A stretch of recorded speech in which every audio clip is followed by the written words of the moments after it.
올랭피아의 얽힌 이야기. 올랭피아는 19세기 중반에 프랑스에서 흔히 쓰던 매춘부의 이름이다.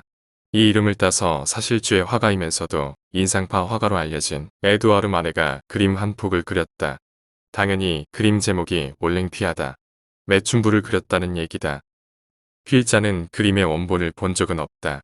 다만 그림의 도파는 한때 그림에 미쳐 미술에 관한 책을 마구잡이로 사들여 읽어본 덕분에 누가 말하지 않아도 눈에 선하다. 마네의 그림 올랭피아를 자세히 들여다보면 설명하지 않아도 매춘부 그림이구나 하는 느낌이 금방 오게 마련이다. 많은 누드화를 보았지만 마네의 작품처럼 도발적인 그림은 그리 흔치 않다고 생각된다. 현대회화에서는 어린 여성, 아이의 음부만을 돋보이게 그린 그림도 본 적이 있지만 도발적이지는 않다. 서양 사람들이 실오라기 하나 걸치지 않은 여인의 누드를 많이 그린 이유는 미의 여신인 비너스를 상징하거나 순결을 표현하기 위해서라는 얘기를 어디서 본 듯하다. 서양 사람들도 서양 그림을 볼 때에는 반드시 그림의 설설을 통해 이해한다고 하는데 마네의 이 그림도 마네가 살았던 시대의 시대상을 알지 못하고는 이해가 안 된다고 말하는 사람도 있다. 마네가 이 그림을 그리기 전에 이미 이와 비슷한 대표적인 그림을 그려 많은 사람들로부터 비난을 받은 적이 있다. 그 그림이 바로 풀바투의 점심이라는 유명한 그림이다. 젊은 두 사나이와 대각선을 이룬 위치에서 남들은 다 정장을 하고 있는데 젊은 여인 혼자 벌거벗은 채로 다리는 한 남자의 가랑이 사이로 뻗고 앉아서 얼굴은 관객을 향해 나무라는 듯이 그려진 그림이다.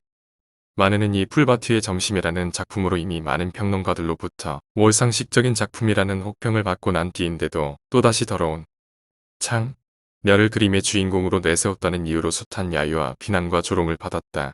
왜 그랬을까? 그림을 보면 이해가 된다. 색조가 우선 밝지가 않다. 알몸으로 누워있는 여인의 배경이 어둡고 침침한 데다가 그녀가 쓰고 있는 침대는 싸구려 냄새가 난다. 보통은 나뭇잎으로 앞을 가리는 것으로 이해되곤 하던 국부도 자신의 손으로 덮고 있다. 배경의 칙칙함 때문인지 손이나 발이 지금 막 웅장해서 밭질하다가 올라온 사람처럼 꾀죄죄하고 피부도 윤기가 없다. 얼굴도 어떻게 보면 약간의 수심이 있는 듯 침울하다. 그러면서 무슨 생각을 하는지 창밖을 내다보고 있다. 고추 들고 온 흑인 하녀의 혀차는 소리가 들린다. 입을 약간 벌린 채로 눈동자는 지금 뭐 생각하고 있는 거예요? 꽃이 왔는데 하는 듯이 원망스러운 표정이다. 어두운 색조의 한 귀퉁이 배경에는 검은 고양이 한 마리가 꼬리를 하늘로 치켜 세운 채 눈을 동그랗게 뜨고 이 어설픈 광경을 쳐다보고 있다. 전문가들은 검은 고양이의 치켜든 꼬리를 발기한 남성 성기로 해석하는 사람도 있다.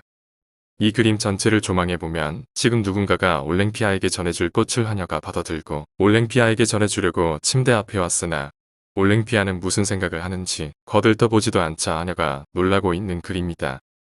마네는 하필이면 비난을 무릅쓰고 왜 이런 그림을 그렸을까? 전문가들은 말한다. 당시 사람들이 이 그림을 보면서 놀란 것은 그림이 가져다준 작품의 질 문제라기보다는 사회적 부패와 성적 퇴폐에 대한 고발 정신에 있었다고 말이다. 이 말이 맞는지는 모를 일이다. 그러나 최소한 마네가 죽기 전까지는 매독이라는 성병에 걸려 고생을 한 데다가 죽을 무렵에서는 자신의 다리를 잘라내야 하는 고통을 겪어야 했는데 그 또한 매독 때문이었다고 한다. 이는 자신이 자신의 몸으로 시대를 증언했다는 의미로도 해석된다고도 할 것이다. 그런데 바로 이 올랭피아를 패러디한 그림을 더불어민주당 소속의 어떤 국회의원이 국회의원 회관에 전시한 것이 말썽이 된 적이 있다. 몇 달 전의 일이다. 올랭피아를 어떻게 패러디했기에 문제가 되었을까? 그것부터 보아야 설명이 될 것이다. 매춘부 그림의 머리 부분을 잠자는 박근혜 전 대통령의 얼굴로 바꾸고 최순실이가 주사기를 꽃다발처럼 들고 서 있는 뒤편에는 세월호가 침몰해 가는 장면이 보인다. 세월호 사태가 발생한 하루 동안에 있었다고 하는 박 전 대통령의 행적을 비웃는 그림임이 분명하다. 그래서 그림 제목도 더러운 잠이다. 그러나 반응은 간단치 않았다. 당시 새누리당에서는 표현의 자유를 빙자한 인격살인이라고 비난했다. 또 일부에서는 그 국회의원은 지난해 대정부 질문에서 잘생긴 남자 경찰관의 여학교 배치가 문제라는 식의 발언으로 물의를 일으킨 장본인이라며 더 이상 국회의원 자격이 없다고 비판했다.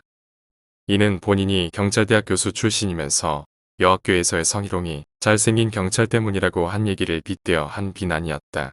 야권의 여성 의원들마저 여성 대통령, 여성 정치인에 대한 혐오와 성적 대상으로 흐를 가능성을 지적하면서 우려했다.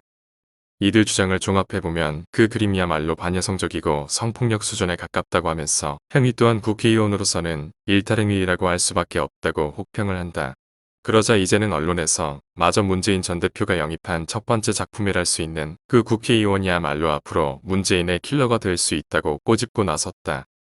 여기서 필자는 예술에 있어서의 표현의 자유를 어디까지 허용해야 하는가의 문제를 장황하게 논하고 싶지는 않다. 여러 형태의 재판 기록도 있을 것이다. 표현의 자유를 이유로 성차별을 강조하는 것도 예술로 볼 수 있는지 의문이다. 어떤 경우에도 미풍양속이나 품격이나 절제는 모든 예술의 기본으로 자리 잡고 있어야 할 것으로 본다. 누드화 그리기를 밥 먹듯 하는 서양의 화가들도 춘화도가 아닌 이상 여성의 치모까지 그리지는 않는다. 게다가 똑같은 표현의 자유라 하더라도 동양과 서양의 그것은 결코 같을 수가 없다. 동양미와 서양미가 제 나름대로의 역사성과 문화적 특성을 지니고 있기 때문이다.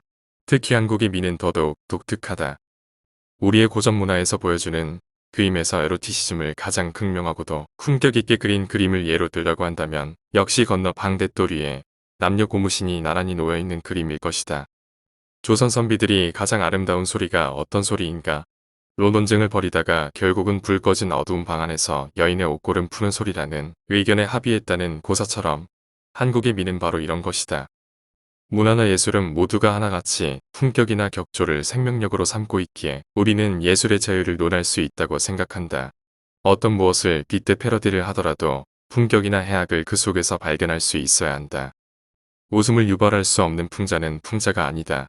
정치인의 행동에 있어서도 반드시 품격이 있어야 할 것이 요구되는 이유다. 정치인은 시정잡배가 아니다. 김중희 전 환경부 장관